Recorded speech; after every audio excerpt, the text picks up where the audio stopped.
Yeah. Click CS back. Lots of clicks. Absolutely. I don't know that. Like how fast you'd wear through a mouse.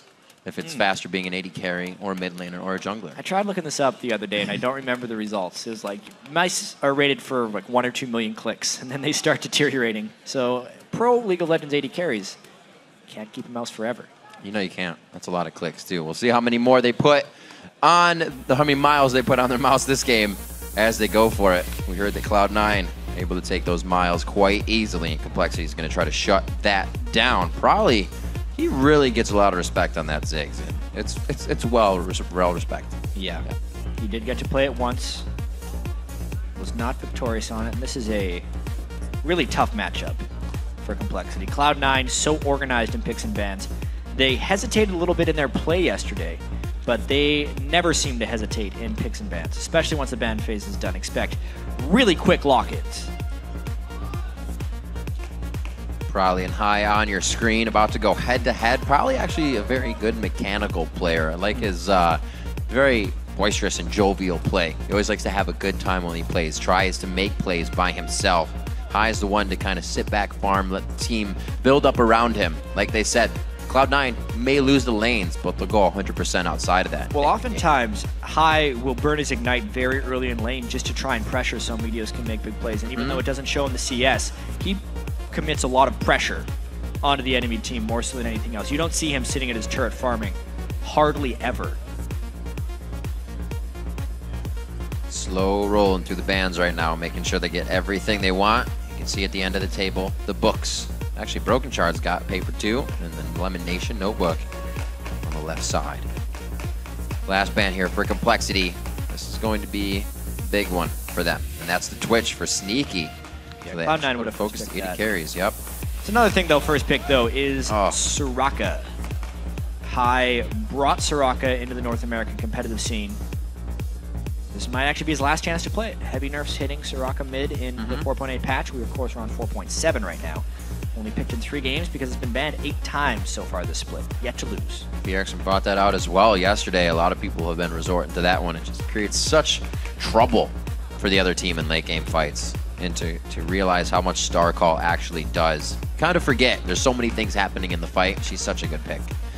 See what Meteos and High have for themselves. Cloud9, not usually a team to go ahead and blind pick too many things. But they start off with a mid this time. So they're feeling pretty sure. They're always sure about that Soraka pick. Yep. They just had to do. You can see Siobhan has actually been 100% pick banned so far in the North American LCS and won 8 out of 9 games. Obviously, when you have this low of a sample size, right? You got to keep that in mind. But that's a good sign for Complexity, right?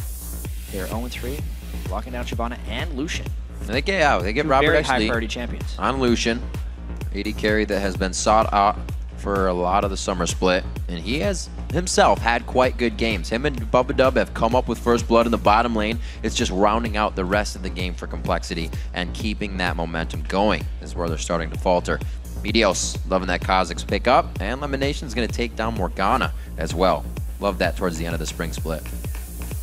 Surprising they didn't go with the Morgana Elise support jungle pick combination, but with Soraka, they're more looking for team fights. Soraka gets people low. They need the Kha'Zix to be able to clean up at the end of the team fights. Meteos should be very capable of doing such a thing. Probably going for Orianna. Very cool. Going to get some ball movement mechanics going in on this one. It looks like Broken Shard will take Elise. Something he fares on quite well. He's been playing a little bit of Elise in and getting himself into trouble in initiations. You can do the same thing with Repels. Got to be careful. Covering all that ground. Got to make sure your team can catch up as well. Make sure people can follow. And the Corki pick up. I like that. Seeing this as well. I like that, especially with Soraka, because Corki does a large amount of magic damage and also large amounts of AoE, which will synergize very well with the Star Call and the magic resist shred that Soraka brings. You're just pumping full of mana. Absolutely, that too. Looking for the support, Bubba Dub. He plays not offhand supports, but not the ones you're going to see every support in the LCS playing. That guy. Yeah, indeed, and it is up. Lulu finds her way through the pick and ban phase. Maybe pick here. Thresh is available though. Would be the most common support pick. But is it a Bubba Dub support pick? Definitely gets his Zyra play in there. Wouldn't really need that one though. Thumbs up to the mustache again. Gotta say it. Bubba Dub, lock it in the Thresh. The plays to hopefully come. The wife steal lane going down there for Robert Exley and Bubba Dub. So very nicely done for Complexity to round out a team with protection. They get shields going in. They got a few dive buddies. We're going to have to see what they can do because Cloud9 is looking for you to dive in. That's what they want. The thing is, I can't find much fault in Complexity's team composition. They have a lot of nice stuff going on there. Yeah. Everyone on pretty comfortable champions. But the problem is they gave Cloud9 exactly what they wanted. Sneaky has had great games on Corki, even though that was the Corki karma. But they synergize it with the Soraka to keep people in team fights and the Trundle pillars. Right. It fits Cloud9. They should be strong enough in lanes, but they should be devastating in team fights where they excel.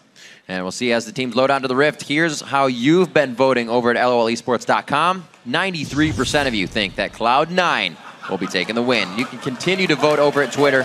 Send your picks to @LOLesports. Use the hashtag C9win or COL win. Yeah, and this is the game that we kind of expect Cloud9 to really turn it around, and if they don't, it would be a sign of bad things to come. Or this would be a tremendous momentum game for Complexity, because even with Cloud9 falling to Dignitas yesterday, they are still the team that everyone always gets up for. They're the defending champs. Everyone wants to take down Cloud9. And there honestly seems to be giant celebrations on social media every time Cloud9 does fall, because a team that wins that much, sometimes people like to see them lose. You got to get the other end of it, because it makes you want the win then. You have something to want for. But looking at the bans that Complexity did, it looks like they tried to hit out the entire team from top to bottom. They got a Jax, a Kassadin, and a Twitch. There were 2 mid bans coming in from Complexity's, or I'm sorry, from C9 side to make sure they hit at least one strong link, and that was Prolly. To ban out one champion across the board against Cloud9, like you said, I think it leaves them with too much of what they want. Their champion pools are pretty deep across the board. They took out the tier 1 from a lot of their positions, but honestly, they missed the Morgana. That's what Lemon's going to take every time, and the Trundle as well for Balls is something he relies upon to dominate. All right, we're going to be hopping into game 2 here. Complexity versus Cloud9. We are on to the Rift. Your 3rd day of Super Week, very much underway. We'll see where they go from here. We do have the ward in the hands of Broken Shard as usual. And a quick sell buy, actually, as a change by Westrice. He decides to go for Doran's shield and a potion. More defensive strategy against Trundle, or for a lane swap. Could be something. Welcome everyone to Summoner's Rift. You're welcome. Today we'll be playing Cloud9 versus Complexity. Did you know that 4 teams in the LCS names start with the letter C? Oh. Yeah. Well, very interesting. And I'm going to say no, I didn't. TSM is last place if you rank the teams by alphabetical order. Yeah. Are these your, like, right before I fall asleep thoughts? Thinking about too much League. League all the time. See what we have. A few wards being cleared out. Safe play coming from both sides as there is a 20% waiver going back and forth on that. And it's still moving. Complexity fans coming out of the woodwork here and giving themselves a little bit more love. Yeah, we very rarely see the Twitter vote reach the same levels as the pregame vote. Much more hope right before the game for underdog teams. That tense moment. Lots of things Maybe going they're down. going to get a level 1 catch, get 3 kills, and turn the game around. It's such weird movement. They're not really ready to go for anything. Are we going to get a lane matchup? And we will. Balls will be heading to the top lane. They will try to invade on that blue, so we're going to have to get Meteos moving in with the help of probably Bubba Dub in just a few seconds. Standard lanes, though. Pretty exciting stuff. Balls are going to see this one, but I wonder how much harassment he's actually going to put down. The blue's basically gone. He's going to try and slow down their path to lane. Very nice job by High. Probably not really being able to turn around because of the minion damage. Look at Balls here. 2v1 situation. Knows what he can deal with. Think of the time he was limits as well. Yep. Getting Westrice so low, he's actually backing to base. He's going to end up burning that teleport real early. Balls burned his teleport as well, though, so he's just equalizing it out. Slowed down Broken Shard and also provided a lot of safe vision for High, who loves to shove up as quickly as possible on Soraka before he goes back to base to buy his wards. Boom. You mean like that? Just like that. Go buy 2 wards, put 1 on each side. That's the way he plays Soraka. And as Broken Shard said, they apply pressure everywhere. If something's happening somewhere, it's happening somewhere else. And for Meteos to do this by himself, they got to apply a good amount of pressure in the bottom lane. And Balls still in the face of Westrice. Yeah. Real nice stuff by them right there. We'll see how much the Corki harassment actually does. Sneaky, really strong Corki player in lane. Wonder if Bubdub's going to be able to land the hooks through the black shields of elimination. Robert Exley and Bubdub, as I said, they were having quite good faring in these fights. And like I said, a very strong lane that they have coming in here. Will they be able to get first blood once again? Knight is down, and it looks like they're down to a 300 combined HP, just under now, that auto attack from Lemon. Robert Exley did save his heal, so overall Complexity feels like they went out on that trade. They're just very low, and if they got aggressive again, Meteos would be waiting in the wings. Broken Shard, though, is one step ahead of the game. Meteos got to be careful not to dive. Be careful, very low HP. I don't think anything's really going to come of this. Meteos is sticking around. Yeah, they get the Lantern out. The Flay before the hook. The Cocoon misses too, but they get Meteos. The double bust could go over to Robert Exley. That is huge for an 80 carry. A second kill to come in. Absolutely for Robert Exley. A third kill to come in. Lemon Nation's going to pick up a retribution kill there, but the kill is there. And Robert Exley is 3-0 with double bust in 4 minutes. Wow, Riv.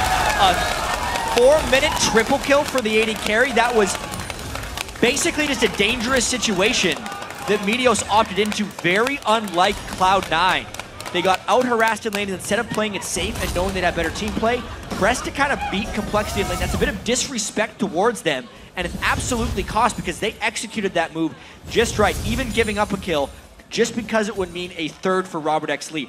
BF sword at 4 minutes. Early game coordination, huge coming in. High looking to prove a little bit aggression. He has no mana here. He's not looking at heal or flash. No movement speed. The repel has not been used by Broken Shard. He can get the Q. He can get back in range. This should be another kill coming in. No! Broken Shard, no! No! No, he goes in! He could go down! You did not want to give him the kill! Meteos just came back. He can't make it. Holy macaroni.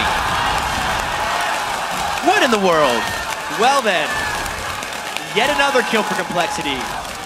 And a sly smile on Broken Shard's face because he knows he messed that one up a little bit.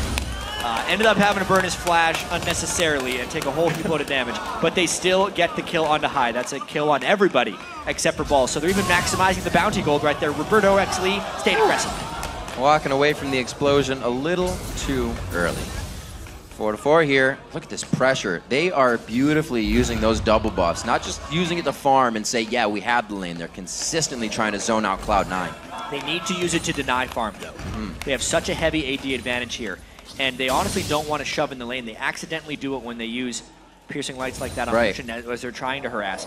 Because Cloud9 can CS just fine if they're under the turret. It's the danger that becomes when they push up in lane. So that's why you can see trying to harass that Tormented Soil, but not putting it out of the minions, because Cloud9 doesn't actually want to shove this one, being down a BF into late game. Bubadub, though, finds a friend. This is some, whoa, very nice dodge out there.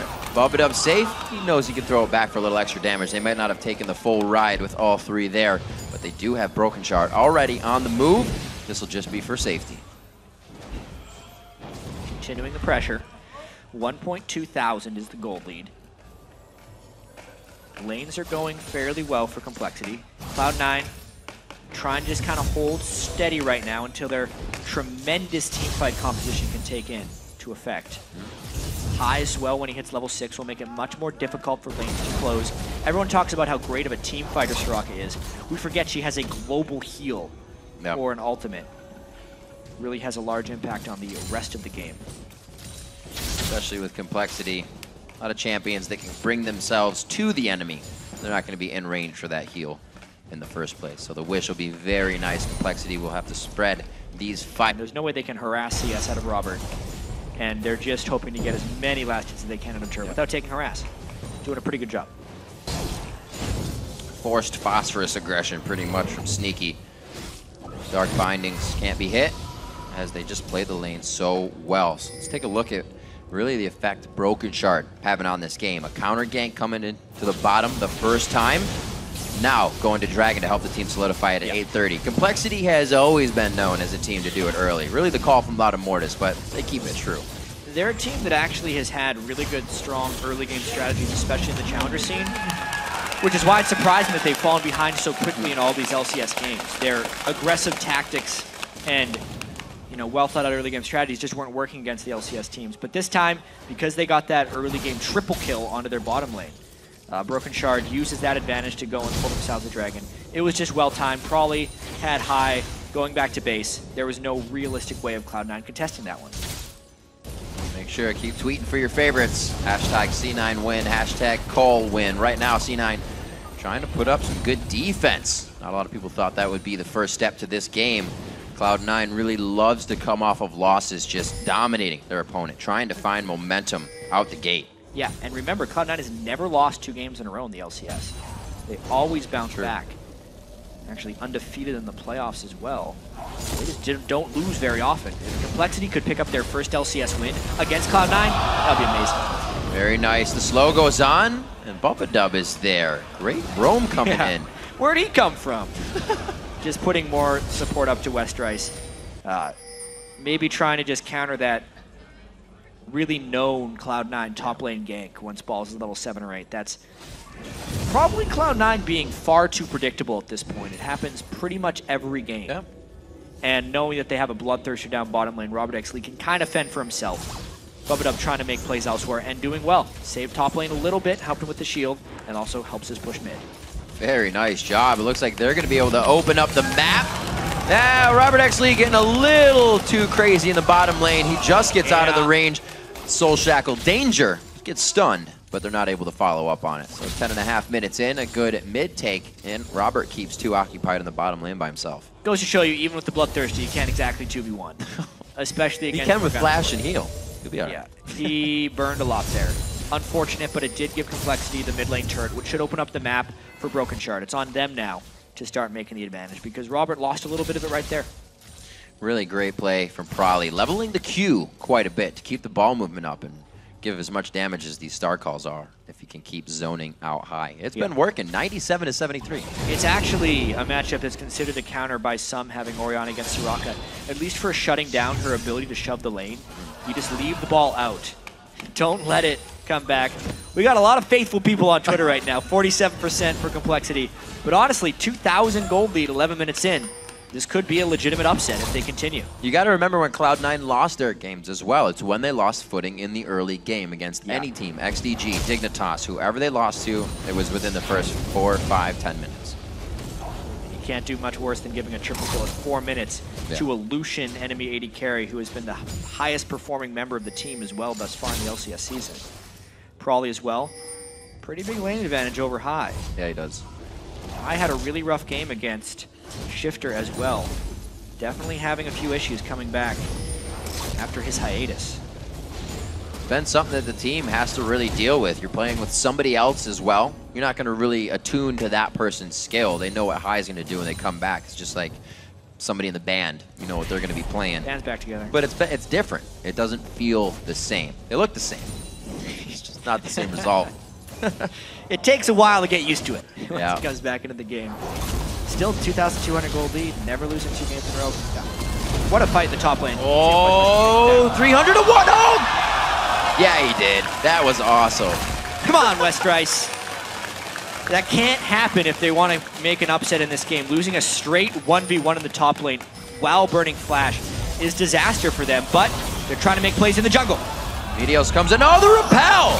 Broken Shard still has to go down, but he dodges out a good bit of damage. Oh no. That could be Prolly getting himself into a sticky situation. Broken Shard gives himself a scratch on the head, and Prolly, he kind of shrugs. They knew it was not a bad or a good situation. Just like that, a Morgana roam actually through the jungle shuts down some big pressure. Probably with a few things to say, as we can see in the cam there. About that. Kind of just like that, they're starting to lose control. Your teleport coming in for Balls. Beautiful job. Here's the inch. They're trying to take a mile. But Robert X. Lee and Bubba, they got the express ride. That's fantastic, actually, because Westrice gets some free farm in the top lane. But let's take another look at this one. High was kind of baiting that one out, honestly. Broken Shard gets jumped on by Meteos, and nothing to repel back onto. Nice roam by Lemon Nation. It's actually really bad that Broken Shard dodged that binding, because it ended up getting Prolly killed as well. And a double kill for Kha'Zix is danger. The ward, that pink ward right behind red, that's what got him killed, and it actually still stands. Complexity is not able to move in and take that out yet. So Cloud9 with the defensive wards are able to make an offensive move. little scary there for balls to get hooked by Bubba Dub, but they're not able to get anything else out of it. 50 on Dragon. It's going to be pretty fun for both teams. This could be the decider for a lot of this, because Complexity's early game advantage has mostly been forfeit. Those nice plays by Cloud9. There's no jump reset on Meteos yet, so he can't really clean up these fights. High doesn't even have his Athene, so he can't stay in a fight for too long. Great ping. Complexity could focus down High in a Dragon fight. If it happens, it would be beneficial. Or even if it happens, you can see Complexity's going to try and bully this one a little bit. Fantastic ward coverage. Yeah, with all the ward control and controlling the Thresh, they may be able to make an uncontested Dragon. There's a chance Cloud9 sees it as too high risk of a move. That's why Balls is running back up towards the top lane. Looks like Complexity actually gets this Dragon. Now it's all about if they can stop a turret from falling on the other side. Broken Shard should just start up on his own. Yeah, they go for blue. They're going to keep it. So Cloud9 knows. Going to have to give a little bit up on this one. And Complexity is going to come up with their second Dragon of the game, taking that first one around 8 minutes. And they have it set to take it exactly as it spawns. Great ward coverage for Complexity means the map coverage is there for them as well. We'll see how fast they can get up here, because Meteos and Balls are kind of playing right now in the mind of Westrice. Yeah, Westrice got to be careful not to get on tilt here. Meteos up there to see him means they get the turret. They just planned that one. Able to trade the Dragon successfully for a turret, looks like. Should get a shot down here. Broken Shard, Robert, and Bubba Dub aren't going to leave until they get a little bit of gold for themselves. So it's the trade back and forth. Complexity is, I wouldn't even say answering. They're ahead. It's C9 that's answering. Well, Complexity going to see how long they can keep this push going. Cloud9 actually trying to deny a lot of minions in the top lane. They're going to be using Balls as the fulcrum of power up here, as they usually do. If he gets far enough ahead, he's going to be that big, immovable object in a team fight. Actually gets all of the gold, the local gold for that turn, not sharing with Meteos. Going to want to power him up. Nobody too big just yet. Probably finishing the Athene's Unholy Grail at 149. We know High to not have the highest farm or not worry about getting all the farm in the world, but still a pretty good lead there. And Orianna makes an impact in those late game team fights. Still no Athene's Unholy Grail completed for High. Right. Way behind the item curve because of that gank that he got hit early. And he puts a lot of money into vision control as well, which hasn't actually kept him safe this game.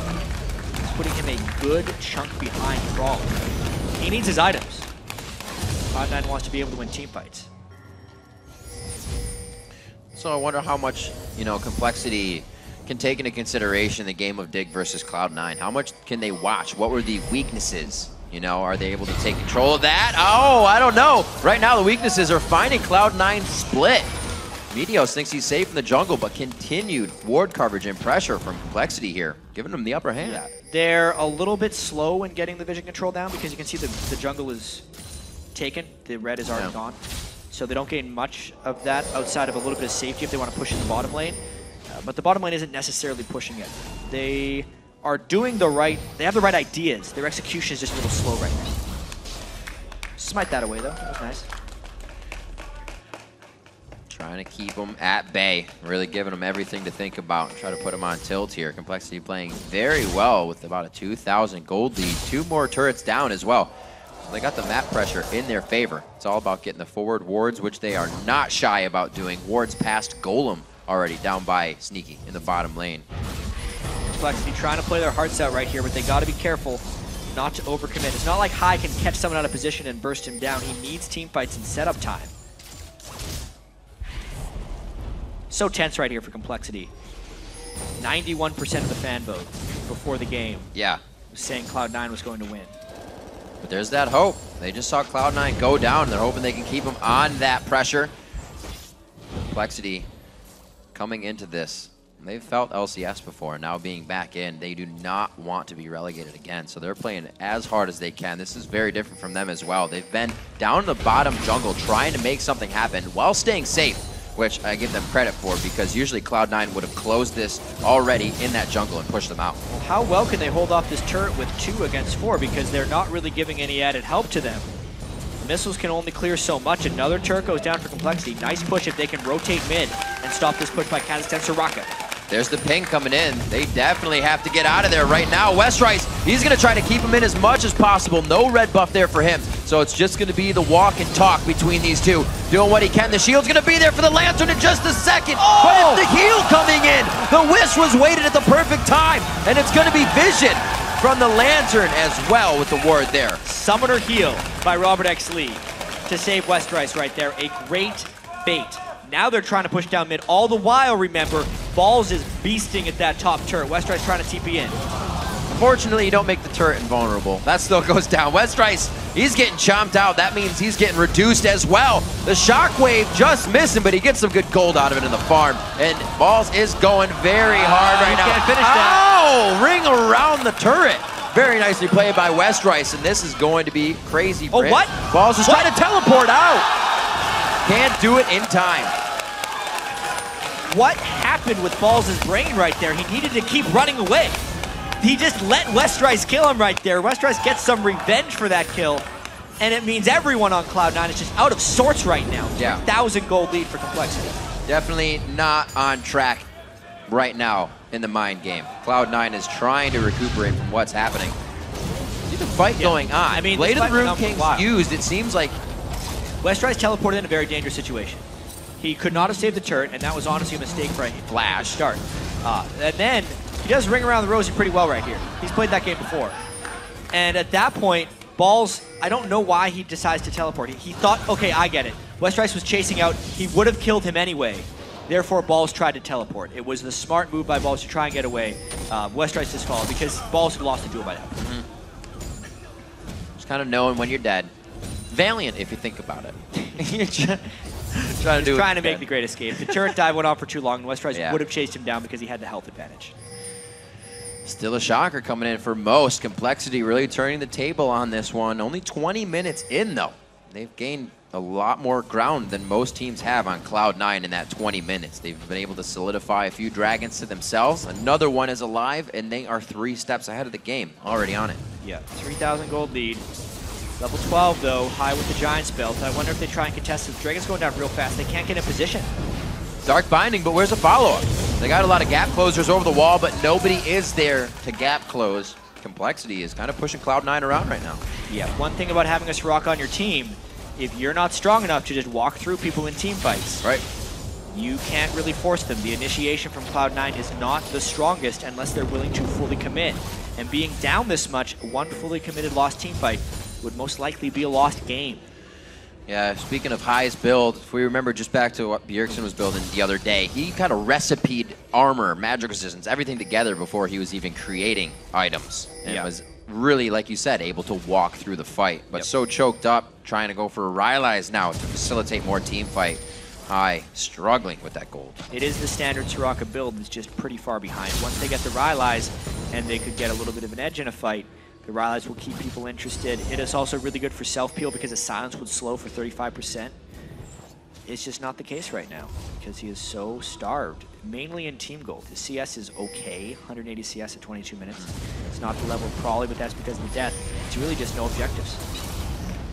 Nice repels coming from Broken Shard, dodging out a little bit of damage. Hasn't been the first this game. Complexity a little low on wards. They do have enough out to keep themselves safe right now. Probably wants to get a shockwave from the flank. Gets warded out though. 22 minutes, still have that mid turret up and their bottom turret. Oh man. Coming in, Westrice is there. Looks like they may be able to start this. The Culling's gonna start hitting very nicely. A 3-person command shockwave. Westrice right in the middle. Bubbadub's out of the fight with a sliver of health. It looks like Meteos and the team are microing this one perfectly and then focusing what they need to. Going for the turret now, they may go for an extra kill, but the Lantern save coming in big. And that's the Cloud9 fight. Big fight there. It was a not all-in initiation by Complexity. They didn't all go in together, which means Soraka got time to work. She had a lot of star calls. It meant Meteos had time to go in for a reset. That's exactly what the Cloud9 composition was built to do. It's just harder to do when they're down so far. They kind of evened the game out with that fight. They said, even if Cloud9 is behind, they go 100%. The vision on having that teleport come in too, they kind of prep the entire fight like you were saying. Yeah, watch this one again. Nice start, it seemed like. but Bubba took so much damage. This fight is basically just starting now. Woo. And 2 people on Complexity are almost dead. The fact that Westeros went in at the moment he did with Prawley was nice, but that's how they needed to start the fight, with the first Cocoon landing. That doesn't happen. It means the rest of Cloud9 falls down. Mios gets 1 kill in and out. The sustained damage from Sneaky, all the magic damage on the shredded targets is even more effective. They clean house. That wish basically negated all the damage that Shockwave did to those 3 members in the middle of the fight. Seeing that damage happen, you don't expect all the health to come back. You're already committed to a fight, so you're 2 steps too far in. Complexity finds themselves on the ground for a few minutes. Now back onto the Rift. 6-6 is this game, 1,000 gold apart, 5-5 in turrets. They were able to pick up quite a few there, an inhibitor being one of them. It's 3 straight down the mid lane. Complexity's going to have to find a way through Trundle as well. Almost a Randuin's Omen completed on 2 balls, and with the way they need to kind of commit onto the Soraka team, it's very difficult for Robert to help out. He's 2,000 gold ahead of Sneaky, but he's got to shoot through balls before he can do anything. So it's almost like Complexity needs to CC lock balls before the fight, find a way of killing him, and then commit.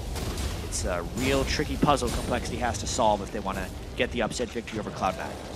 Upset victory indeed. It's really been only an uphill battle here for Cloud9 coming in. We see such amplified teams with these rosters that have been built. This would be great momentum for them. Even seeing this game happen, really giving a lot of the Cloud9 fans hope for the season. Yeah, or Complexity fans hope for the season. Cloud9 fans are sweating a little bit right now because they want to beat Complexity down with ease, but that's just not happening right now. The early triple kill from Robert definitely set Cloud9 back, and now it's a matter of clawing their way back from behind. Complexity, for their confidence, would need to win this game. But even with the start, beating the 2-time defending North American champions who have never lost 2 games in a row in the LCS is a rather tall task. Even coming this far is an accomplishment in itself. And the goal is basically even as they tie it up 25 minutes into the game. Gonna get the red buff over to Sneaky, try and facilitate some more slow on these fights with that damage. Cloud9 doing everything they can, put everything in their favor. It's actually really interesting. They're trying to get Lemon Nation level 11. That's why Sneaky waited for Lemon Nation to get into experience range at the red buff. Having his 2nd rank in his Soul Shackles is very critical, and they just hit it there. They're prepping that, potentially, for the next Dragon fight. Something that Bubba may be waiting on as well. He's actually quite close to the 90% mark of leveling up. He's saying, come do wraiths with me. Do something. I need to get this. Cloud9 formulating in mid. High is going to go ahead and farm up a little bit more gold. He knows he is behind. Usually High would be with the team right now, trying to farm it up, but you can see him reactively playing to what was the case of the early game, him being behind. 30 seconds on Dragon. There's a lot of pings going down as they start to boogie that way. Gold is dead even as well, Riv. I wonder if Complexity even wants to commit fully on a Dragon fight, because at this point, Cloud9 has a much better team fight composition. Complexity would almost need to get picks, which they're going for now. Trundle not in the fight, teleporting in though. High in a real bad spot. He's forced to wish right away for only himself. A lot of HP that could have been used. Balls is in, the shockwave hits High. Culling is going back, and it's kind of spread out between 2 members. Complexity's not finding a lot of damage, but neither is Cloud9. Little half health on both sides. Good damage both ways. 3 ultimates burned on Cloud9 sides. Meteos, Balls, and High do not have them. Probably burn Shockwave. And honestly, 3 ultimates burned on Complexity side as well. But the stronger team fight composition who took less damage gets the Dragon as reward. And now they need to rotate mid and maybe even find a fight if they close in behind Complexity. Good gold on that Dragon. Not at max yet, but it's enough for Cloud9 to keep it in the lead. Nice stop onto High. This should be an inhibitor turret, but Cloud9's moving in very fast. This is the 100% aggression that Broken Shard was talking about. Once Cloud9 knows they can, they will continue to put the pedal to the metal. Yep, that mid lane turret will regenerate if Complexity doesn't make a quick return. They were thinking about it, but they have an exposed inhibitor they have to get back for, and that is directly where Cloud9 is heading. Cloud9 going coast to coast. See if they can get just reaction out of Complexity here. You see most of the team is peeled off. You're going to get some wards starting to set up. Whoa! High dead. Clicking a little too far in here. Definitely a mistake by Cloud9. See how Complexity reacts. What's going to happen? Sneaky goes down as well. This could be Baron. Wow. Huge plays coming in. Complexity's going to move down the mid lane, but this wave and possibly Baron is all they want. The inhibitor turret is live, and it looks like they are going to try to go straight for it. Got to be very careful. The zoning potential that a Morgana could have coming in on them. I don't know if Elimination would try to, though. Too much of the damage is dead for Cloud9 as well. The Soraka Corki synergy is gone. They decide to go for an inhibitor. They might even get the Baron after that one. A complete missed call by Cloud9. Big miscommunication. I think High thought he had backup when he very clearly did not. Yeah. An interesting form of miscommunication, something I don't think we've really seen before. The team entirely split 29 minutes into the game, and Complexity will move on that error immediately. Really sloppy play from Cloud9 here. And Complexity is capitalizing quite well. I mean, coming into the season, I think a lot of us underestimated how difficult it was going to be for Cloud9 to switch back and forth with primary shot callers. And even just for High, from a mechanical and game sense perspective, being away from the game and then coming back to immediately playing on the NALCS level is not easy. It's going to take some time for Cloud9 to ramp back up to 100%. Clearly, they are not there right now.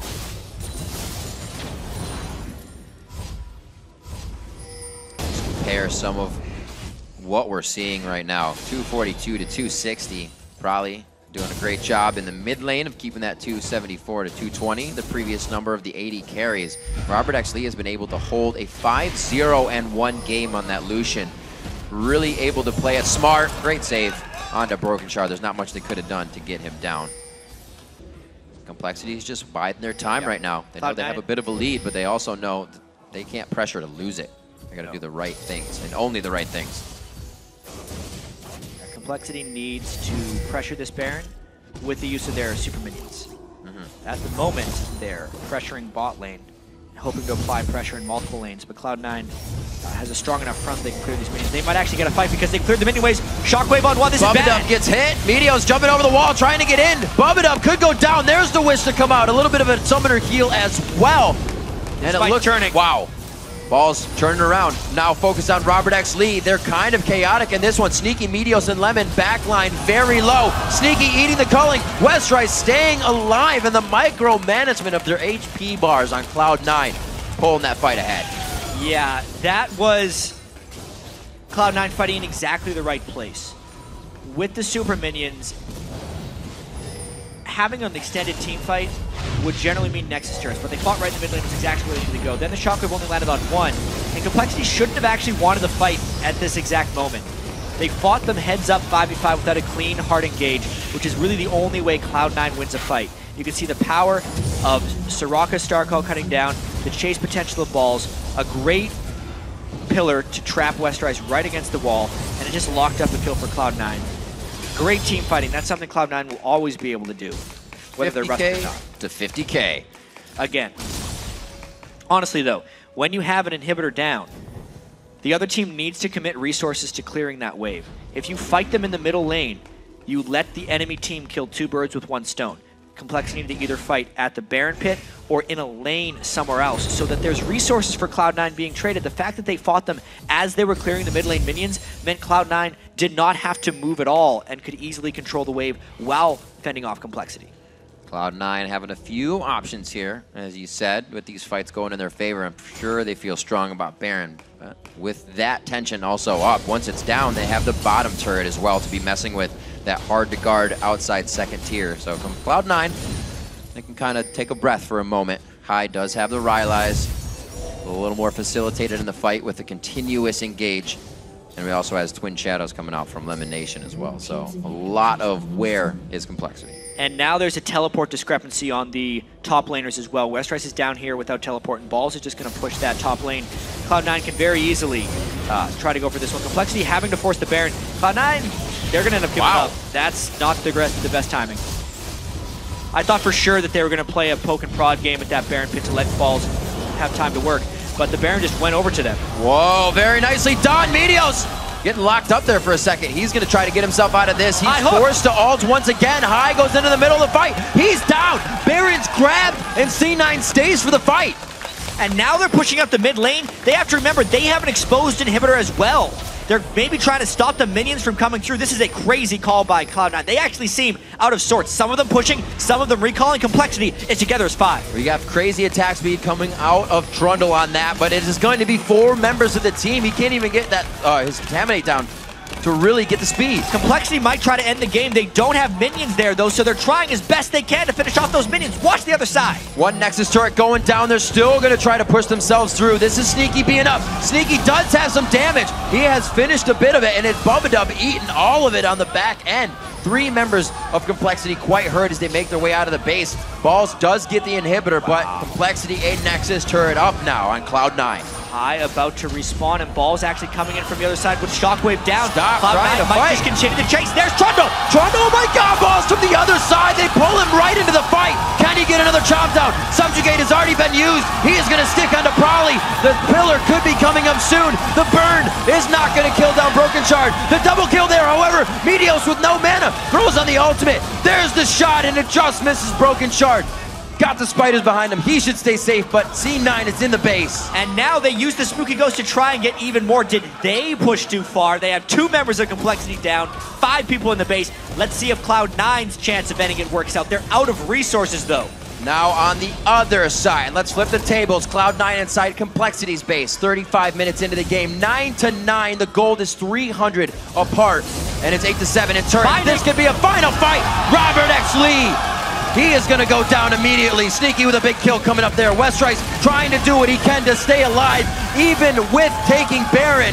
Cloud9 finds the way to bandage that situation for now, taking down 2 Nexus turrets, but Complexity is trying to get every last bit of fight out of this. They're pushing him out. And they have pushed Cloud9 out of the base. They lose both Nexus turrets. Bubba flies in. Wow, Bubba getting the shield, no. Thought he was going to get dissonance movement speed. Broken Shard playing with fire here. Lemon Nation going to get the spell shield, but they can bring it in. Flash is forced, and it is a constant battle of aggression between both teams.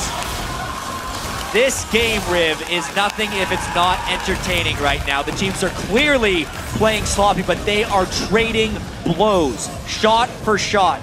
2 Nexus turrets down on Complexity's side. 1 Nexus turret down on Cloud9's side, and because they have pushed them away, and the way they've been getting catches, this is clearly anyone's game. Let's see how this one turned around. Complexity, Westrice is very big in the middle of the fight here, and he was not able to take down. The trail on the ground actually did a lot of damage to keep Cloud9 out, and Broken Shard distracted Sneaky long enough, the primary damage dealer on that Nexus, that it ends up they have to run away, and then it's just a long chase that didn't result in any kills. Only 11 kills to 10, with 17 overall turret kills in this game. Cloud9 and Complexity both delivering top-notch caliber play here in the summer split. Not something that a lot of people thought could happen. They thought Complexity was still trying to find out where they could round themselves out, what was going to be the main type of strategy that they used. And by God, to find it in the first week here against the 2-time split champions. Yeah. So far, amazing. The game is far from over. It could be seconds, but that's going to be a tough fight when it happens. Complexity actually made it into the LCS on a base race. Right. We have to remember, they're pretty experienced with the way this works. If we think way back as well, it's a bit of a reach, but the spring qualifiers, when High first tried to qualify for the LCS, they lost to Marin in a base race. So there's some memories going through. Cloud9 not the best in base races. Complexity has had success. I feel like they're going to be more fearless in going for something, even though they have 1 Nexus turret to take down and have an exposed Nexus of their own. We could very well see that. The teleports from the Soul Laners is going to be huge.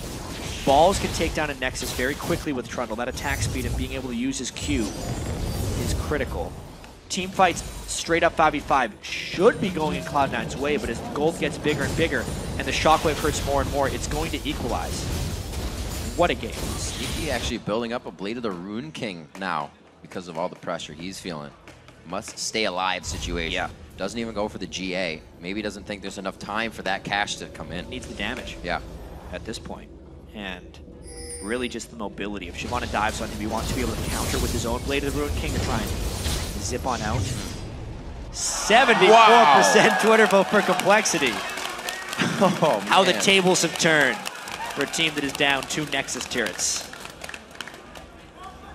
A lot of love being given right there. Complexity could absolutely find this. The bans, like we said, didn't think they were going to really affect Cloud9 that much, and it doesn't seem like they have. It's still revolving to Cloud9's overall early game play. If they falter there, it's a shaky game. Yeah, this is Cloud9 really trying to find their footing in the new split. They have made a couple big positional mistakes, High getting caught out multiple times by a very willing Complexity team to capitalize on Cloud9 mistakes. Both inhibitors are back up, so teams have a bit of safety. Baron is going to be a big magnet that draws the teams towards them. Now the question will be, is that magnet going to cost a team their Nexus? They have to be so careful where they commit, where they get seen by wards. Pink wards are a priority. Almost honestly, a scrying orb would be great right now because there's going to be one moment of vision that could potentially decide this game for either team. This has to be, it is incredibly tense for both teams, especially against a team like Cloud9 who, when you think you have the right idea, they appear in your base, like you're saying. They're the ones to be ending the game. We've already seen it happen this split where a COL completely ended the game. They weren't able to get back in time for a team. So see both teams right now with their head in it. They're having fun. They are enjoying themselves. A wet noodle fight here in the bottom lane between Balls and Westrice. And Complexity at least positioning themselves to have the upper hand, but with how long the death timers are, if they lost a team fight or even were low running out of a team fight, they won't have time to recover before Cloud9 would completely rush up the mid lane, stop them from backing, get the inhibitor down, and then kill the Nexus. They have to be so incredibly cautious, taking any type of poke. Poke indeed. Sneaky's trying to get out everything he can right now. You see him being very, very aggressive. Right now. Baron indeed is up.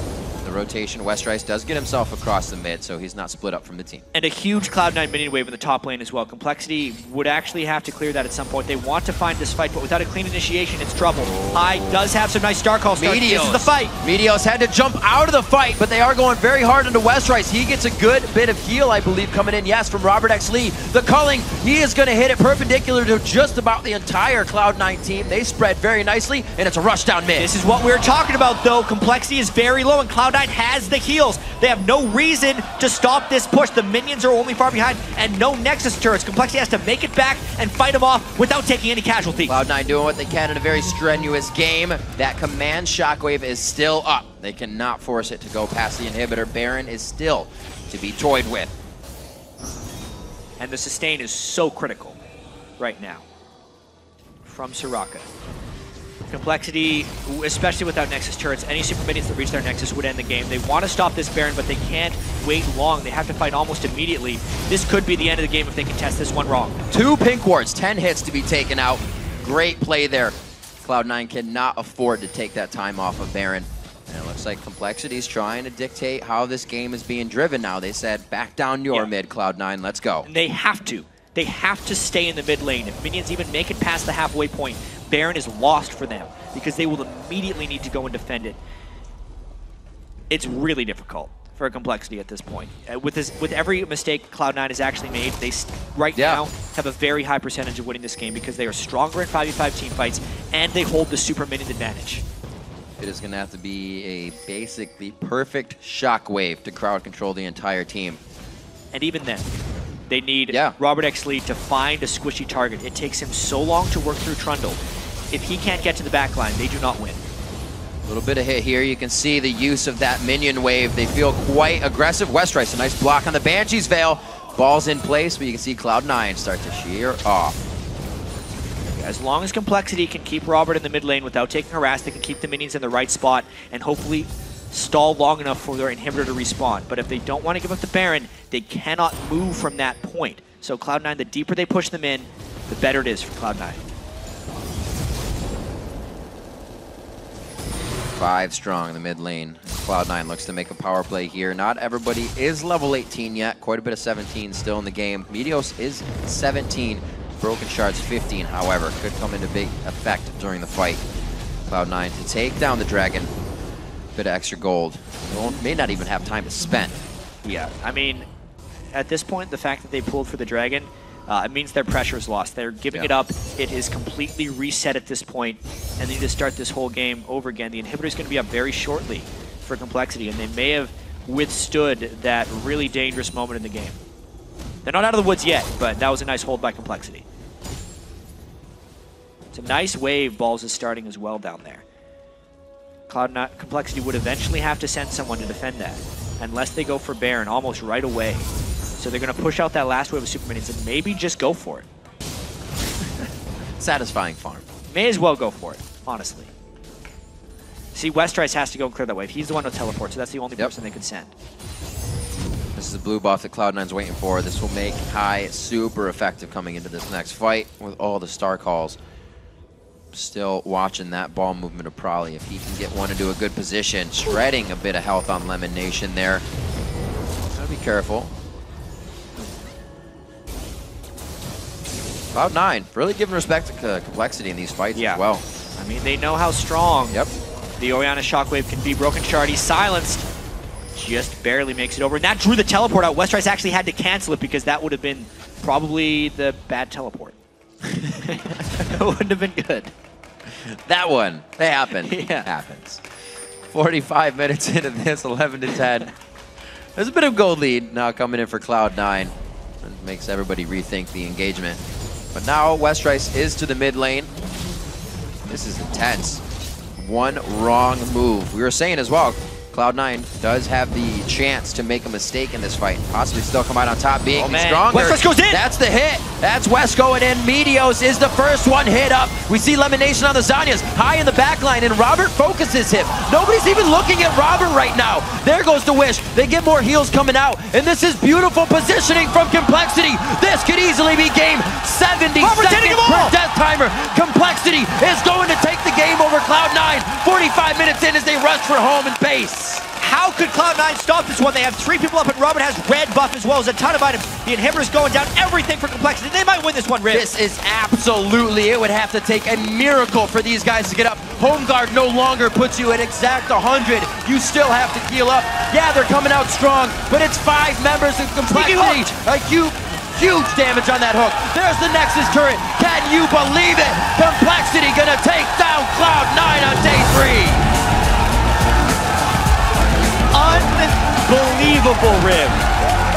Nobody would have thought that the first win Complexity gets in the LCS Summer Split would be to the defending champions, Cloud9.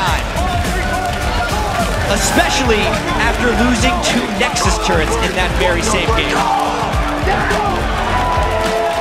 Some absolutely amazing moves throughout the game. The rotation, the control. The triple kill to start off the game in the bottom lane. The names of Robert Exley and Bubba again, when you say Complexity, are the ones you think of. Obviously, in these games, they've played amazing. 8-1-3 on Robert Exley. Even at the very end, Bubba hook onto Sneaky to make that final push work. Look at that crowd. Completely behind Complexity right here. Big smiles. And honestly, a stunned Cloud9. They obviously have a lot to work on after that one. Hai made a lot of mistakes in that game, and it's a tough situation for him to be in. He's coming off of injury, trying to come back into that primary shot calling role, and Cloud9 is not playing at the level they want to be at. Second loss in a row. It's the first time that for them happened, so a first win for Complexity, and the first 2 losses in a row for the 2-time split champs Cloud9.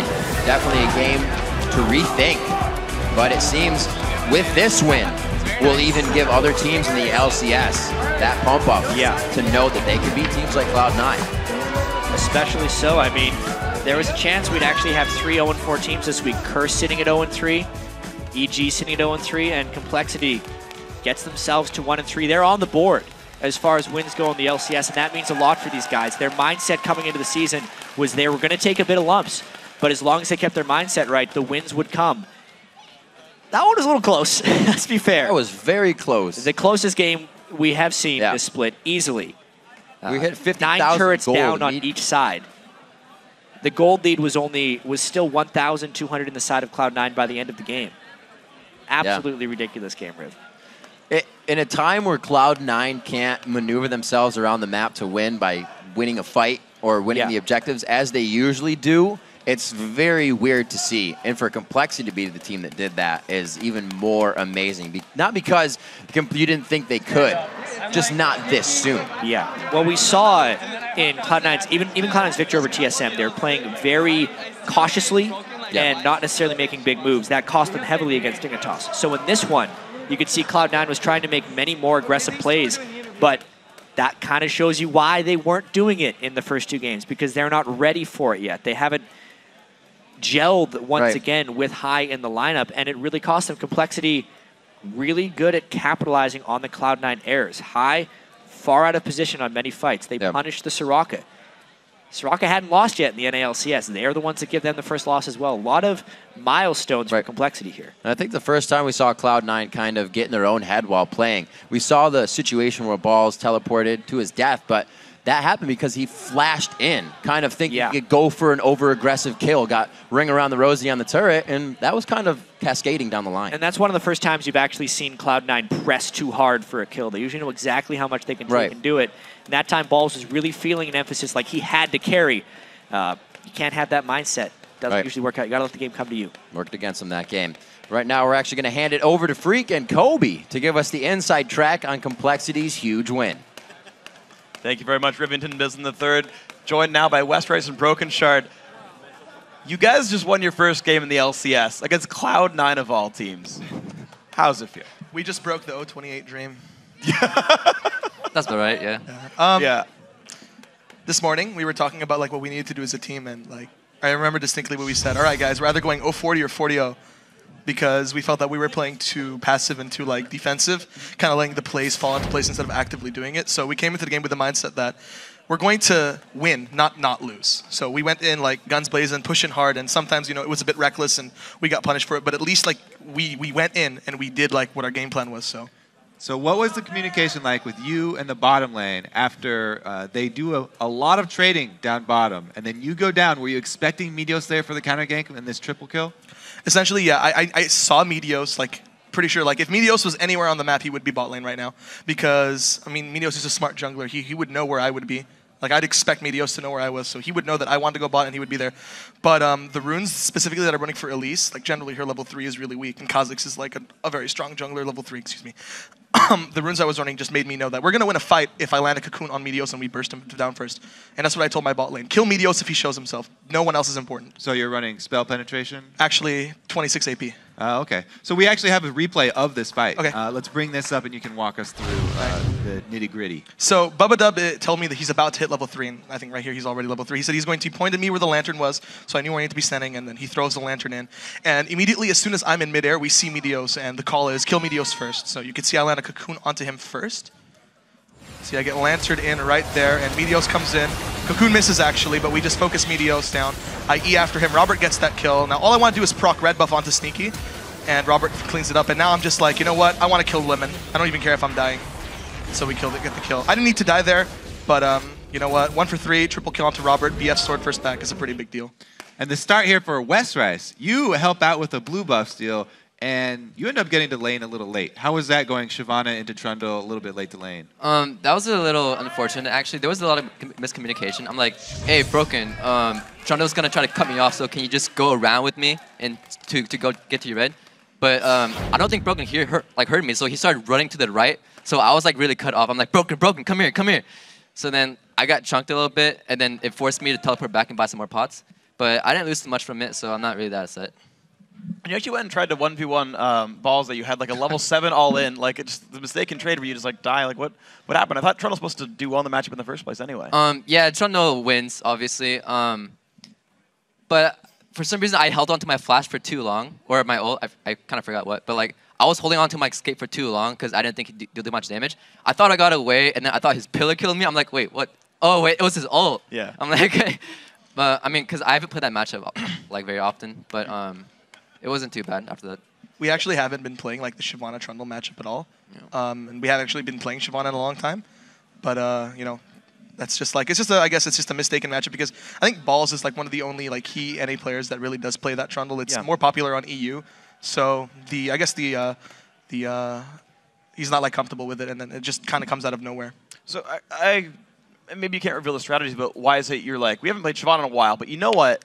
going to play Shyvana this game. Take a look at her stats, man. Like right before this game, it was 7-1. There's something about that champion that like that just means that stats don't lie essentially. It's magic, and you guys got to win over Cloud9. No. I mean the stats don't lie in Shyvana. We've been playing it before, and it doesn't. Shyvana's not necessarily a champion that's like, oh, I haven't played her in a week. I'm never going to learn how to play her again. So we were comfortable playing comps around Shyvana and comfortable with Westrice playing Shyvana. So we decided that we were going to pull it out and try to use it. So you end up getting balls back later, actually. He stops the teleport. I was of the opinion that if he kept running, he had mana still and he could pillar. Would you have kept chasing? Would he have gotten away if he kept running? When he was diving me at my... Then he decided to stop. I was a little confused. I thought he was baiting me for a second. But I'm like, nah, this can't be. He wouldn't waste a teleport like that. So I'm not sure if he was paying attention, but I just walked up to him and killed him. I'm like, all right. Yeah. Do you think if he did not stop there to teleport, would you have kept chasing him and gone for the kill? Or would you have let him run? I'm actually not sure. I forgot how the situation was, but I think I would have because I was a little bit healthier than he was, and his ult was down, and I knew Shyvana has a bigger burst than Trundle has in one rotation, so I wasn't too scared. But that free kill just caught me off guard. I'm like, oh, all right. Yeah, that's a good thing to fall into your lap. Yeah. So that game was really, really crazy back and forth where you're like, both your Nexus turrets were dead. You've got to fight back and forth in the mid lane. Like things are going crazy. Half the engagements work, half of them don't. How do you kind of keep a straight head when that's going down? Like, how do you find the right battles? Like, how do you know how to play those kinds of games? I mean, one thing that I think a lot of people have commended us for is our good mindset and good attitude coming into games. One thing that I really have to point out is that throughout the entire game, Prolly and I think Robert and Prolly are the main late game shot callers. They were always staying positive and like, oh, we need to do this. Like even if we just lost a fight, like we gotta do this, we gotta get timers, we gotta do this, we gotta do that. Honestly, the game isn't over until the Nexus actually gets killed. And you can kill 2 Nexus turrets, and you could see we were being pushed in, and I was like, you know what, the game's not over. I went and killed Meteos, and they forced them to chase me, and we kind of stopped the push. Yeah, the most important thing, in my opinion, besides even mechanics and strategy, is mindset. You have to come into the game, and you have to play the game until it's over, not until you think it's over. Yeah, and it really worked out for you guys. Really, really long game. We actually want to pull up one final replay of the last team fight you guys fought in there. It was, of course, an incredible victory if you can pull that up on the screen. Okay, I don't exactly remember what was going on here, so you're going to have to forgive me if I mistake anything. But I remember I heard someone say, all right, we should fight this, we should fight this. And so Westrice gets the go signal, and we can see he's already in midair going in there. He's jumping in. And he goes in, and essentially after the initial burst, we get Meteos, we get him low. And after this, we call to kite back. We have to kite back onto this because we can't stay near Soraka. And as the fight unfolds, we get a good Ori ult, and Westrice gets GA'd there. After the GA goes down, we know it's good to chase. I land the Cocoon onto Meteos right here. And as soon as both their front lines are down, we know that it's over. Because our 2 tanks are still alive, and we can soak damage for our AD carries. So if Sneaky or High is trying to hit us, then our carries are going to kill them. And that's kind of what happened. As Sneaky was trying to kill me, he died, High died, and we managed to end the game. Yeah, and that worked incredibly well. So I do want to take a step back then because the game kept going back and forth. It was crazy. You guys said you kept your mindset up. A game starts 3-0 for your AD carry. Robert's gigantic in this lane. Bubba's roaming down, getting mid turrets. When C9 starts pulling the game back, what do you refocus on? What do you say? Okay, here's our next objective. It's essentially we have a saying within our team is that the 2 most important words for us are win conditions. So play to the win conditions. Essentially, when we're losing a fight, all right, why didn't we lose the fight? Why did we lose the fight? Because we didn't play to our win conditions. So next fight, we're going to play to our win conditions. And essentially, we kept reiterating what our win conditions were in that game. Control wards in our jungle, mid bot lane pressure, teleport on top lane, dragons. Yep. Those are the 4 win conditions of the game. And we kept going for those. And essentially, when they kept pulling back, all right, let's refocus. Let's reiterate what are our win conditions, make sure everyone knows what's going on, and then we just go do that. Now, do you tailor those specifically for a team? Do you pick up a team comp and say, we're playing EG, for example, next week? Are you going to have a specific team comp that you're going to run into a team that runs a style like EG? Not necessarily. It's the win condition type is very it's a dynamic type of concept. It's a dynamic idea. It changes with every team. So it depends on the team comp that you're running and the team comp that they're running. For example, if EG is going to run a wombo combo team comp, we're going to play something that's split and pick. Their win conditions are team fighting. Ours is to not team fight. So we're just going to spend a lot of time actually focusing on what EG is going to play, and we're going to figure out what our win conditions of that game is yet. Okay, so Westrice, one last question for you before we go to break. You guys are facing EG and also Counter Logic Gaming next week. You guys have now picked up a win. You guys seem to be going on an up streak. How's the week going to go for you guys? We have a good record against EG, or not promos, but like just scrims in general. But I'm a lot more scared of COG than EG because I know COG are like mechanical masters and they have a good record right now, and we haven't been doing well versus them, or in general. But lately we've been like in the right mindset and we've been doing things a lot better. So I'd predict like a 1-1 for the weekend. Yeah. How do you think you'd do against Inox and Seraph? Seraph is like a solo queue god, but in tournament plays, he does his job, but I never see him carrying. He just does his top lane job. Like the complete opposite of Zion. Like Zion carries games, Seraph doesn't, but he still does his job. So in a way, I think Inox and Seraph are like on equal levels right now, because Seraph hasn't. I feel like Seraph hasn't really meshed with COG yet. I felt like I don't know, but like that's just judging what I saw. But I guess we'll just see. All right, well, guys, congratulations on your win over Cloud9, 1-3. You guys got 24 games to go. Make them all wins. You have a great record there for yourselves, guys. Thank you very much for your time. But we've got more games to go for. We've got to take a quick break. When we come back, we're going to have a nice game, a third game, Evil Geniuses versus Team Solo Mid. It's going to be a whole bunch of fun. We'll be right back after this.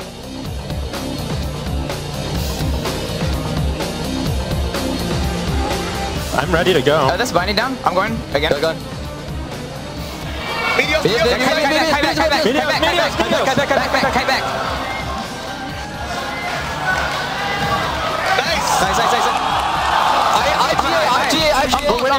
On balls.